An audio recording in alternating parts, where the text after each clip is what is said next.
नमस्कार, आप देख रहे हैं नेशन टीवी भारत न्यूज और मैं हूं आपके साथ स्वाति। तो चलिए रुक करते हैं आज की ताजा खबरों की ओर।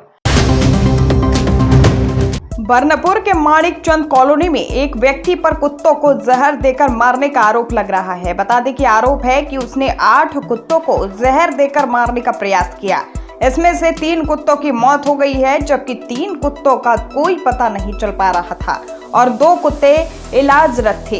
इसे लेकर स्थानीय निवासी सुमित भट्टाचार्य द्वारा हीरापुर थाने में रिपोर्ट दर्ज कराई गई थी, लेकिन कोई कार्रवाई नहीं होने की वजह से कल रात पशु प्रेमी तारा शंकर नाथ के नेतृत्व में पशु प्रेमी हीरापुर थाना पहुंचे और संदर्भ में तारा शंकर ने कहा कि इस क्षेत्र में एक व्यक्ति ने 8 कुत्तों को जहर देकर मारने का प्रयास किया।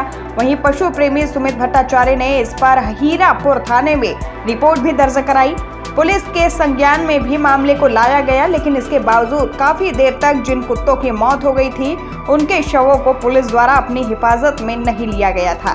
ताराशंकर ने कहा कि उन्होंने इस मामले में डीसीपी सहित पुलिस के सभी बड़े अधिकारियों को फोन किया, तब कहीं जाकर घटना के काफी घंटे बाद पुलिस ने शवों को अपनी हिफाजत में लिया और हीरापुर थाने लेकर आए। लेकिन अभी तक जिस व्यक्ति पर कुत्तों को जो है जहर देकर मारने का आरोप है, उसकी गिरफ्तारी नहीं हुई है। ताराशंकर ने कहा कि जब तक उस व्यक्ति की गिरफ्तारी नहीं होती, पशु प्रेमियों का आंदोलन जारी रहेगा। वह हीरापुर थाने में धरना प्रदर्शन करेंगे। हीरापुर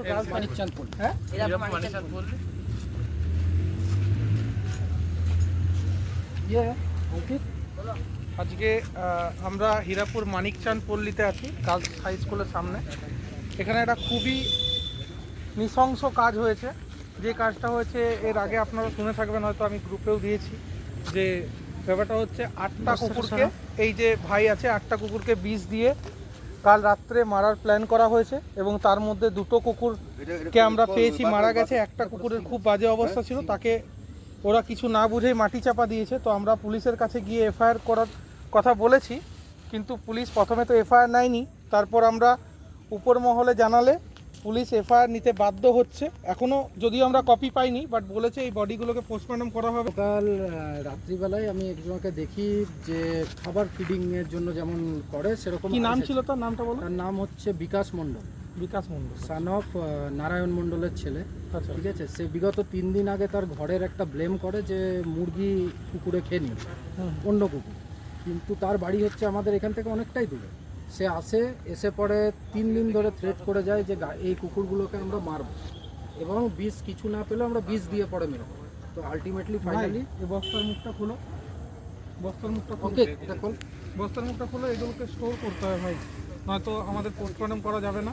আর এমনিতেই তো আমাদের কেস নিয়ে যাচ্ছে, তাই হচ্ছে। পোস্টমর্টমের এভিডেন্স যদি গায়েব করে দিতে পারে তাহলে আর কিছু করারই নেই। ঠিক আছে। আরো 2টো কোথাও বলছে মরেছে।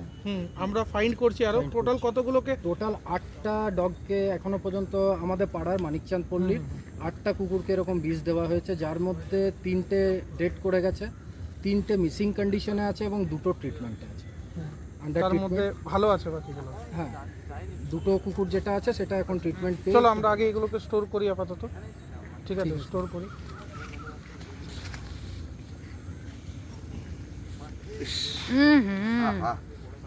দেখার মতো অবস্থাতে। যাই হোক, আমি লাইভটা আবার পরে কন্টিনিউ করব, কারণ আপাতত কটা আছে এটার ভিতরে? একটাই। ঠিক আছে, তারপরে আমরা আবার লাইভে আসবো। আপনারা সাথে থাকবেন। একটা কথাই বলবো যে এই যে নৃশংস হত্যাকাণ্ড হয়েছে, এবং যদি সরকার আমাদের সাথে না থাকে তো আমরা আবার প্রতিবাদে যাব। আপনারা সবাই সাথে থাকবেন। আরো কোথায় আছে বলো? আরো কোনখানে আছে? 2টো আরো যেখানে আছে। আরো কোথায় আছে বললে? এক জায়গায় নিয়ে কোথায় আছে আরো?